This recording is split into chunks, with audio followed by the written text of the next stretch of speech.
I'll try and talk louder. Okay. I'm going to dedicate this poem to a baby I just met tonight.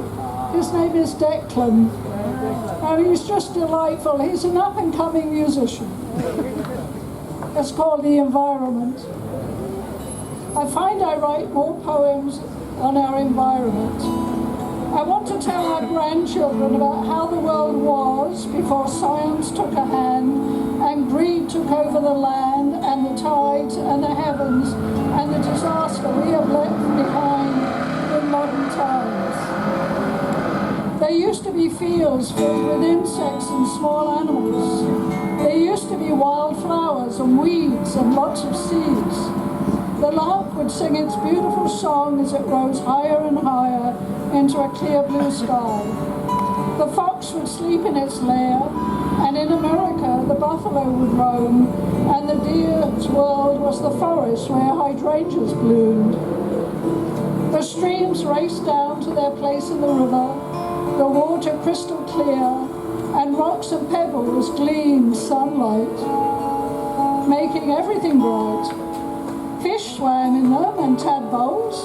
Little boys and girls would take their nets and try to catch some.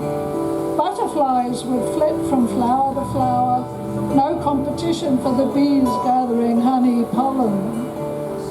We believed that fairies and elves lived in the woodlands, happy to be themselves in the light-filled air. Perhaps they still do. Invisible to us, it's just as well. We are the marauders, the ne'er-do-wells, where the lark sang are bungalows, where the buffalo roamed condominiums, where the crystal streams ran Coke cans and other ephemera too lazy to take our detritus with us. The moon rises every night, but even the moon can't escape the junk we leave behind us. Now we have Mars in our sights. We will pick up rocks to take to our laboratories.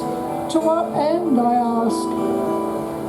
We already know the Earth is 1 million years old. What difference does one planet with 1 million more make?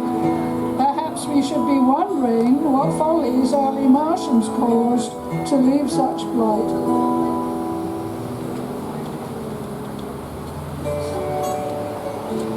We have sold our souls and our birthright, and our descendants will pay the price. We have taken science to incredible highs, but we have left disaster in our wake.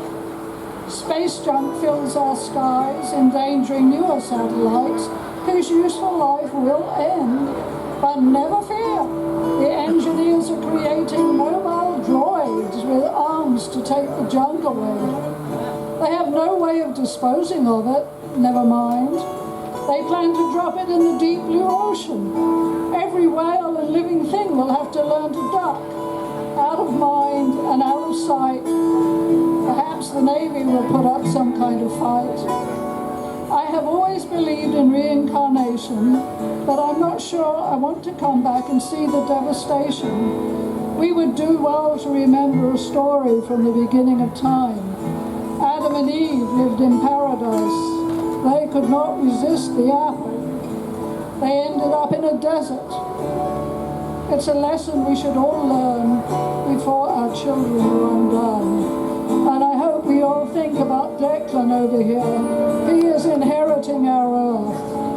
Perhaps we can leave something better than we have.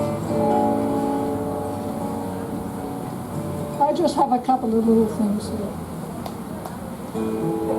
Dog barking in the sun. What does he have to say? Won't someone come out to play? Dog barking in the night, contemplating moonlight, remembering ancestors.